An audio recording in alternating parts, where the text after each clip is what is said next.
रुको बेटा। हैं? ये तो बाबा की आवाज़ है। हाँ बेटा मैं, मेरी बात को ज़रा गौर से सुनना। तेरी इन दुआओं के सदक़े से अल्लाह ने मुझ पर बड़ा करम किया है, लेकिन बेटा मेरे ऊपर ऐसा बोझ है जो कम नहीं हो रहा। मेहरबानी करके इस बोझ को कम करवा दो। बाबा, आपकी आवाज़ आ रही है। बाबा, बाबा, बाबा। हैं? हैं? हैं? हैं? हैं? भाई, मैं तुझे कैसे बताऊं? मेरे बाबा की कब्र से आवाज़ आ रही है। वो कह रहे हैं मेरे ऊपर एक बोझ है, पता नहीं कौन सा बोझ है। हैं? हैं? हैं? हैं? हैं? गूंगे की बात तो ठीक है, ये कह रहा है किसी मौलाना से जाकर पूछो। ठीक है भाई, मुझे आपकी बात समझ आ गई। हैं? हैं? मैं मौलाना साहब को जाकर बताता हूँ कि मेरे बाबा की कब्र से आवाज़ आ रही है, लेकिन उन पर कौन सा बोझ है समझ नहीं आ रही। या अल्लाह खैर करना।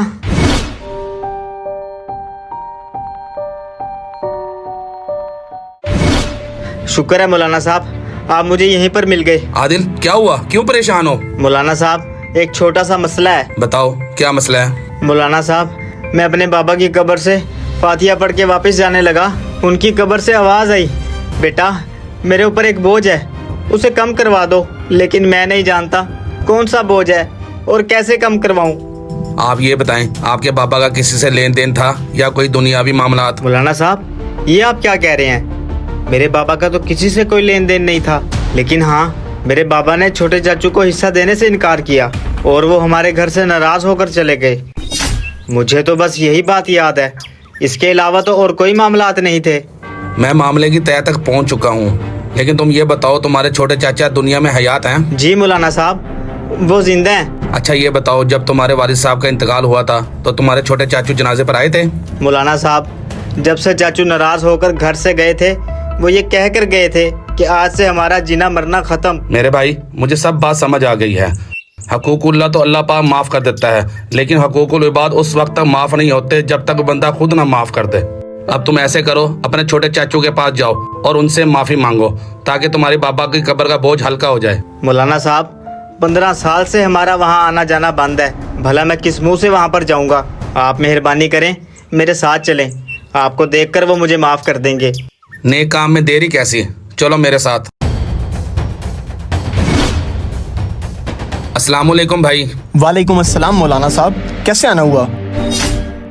मौलाना साहब, आप इसे लेकर क्यों आए हैं? आपका आना सो बिस्मिल्लाह, लेकिन इनके साथ हमारे मामलात खत्म हो चुके हैं। मैं तो इनकी शक्ल तक नहीं देखना चाहता।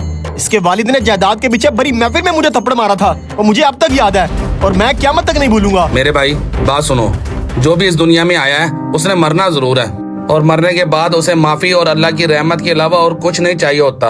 उस मरहूम को दुनिया से गए हुए 15 साल हो गए हैं, और मैं इसी मकसद के लिए आपके पास आया हूँ। उस मरहूम का बड़ा बेटा आपसे माफी का तलबगार है। अगर आप उसे माफ कर देंगे तो उसकी कब्र का बोझ हल्का हो जाएगा। मौलाना साहब, मैं भला उसे कैसे माफ कर दूं?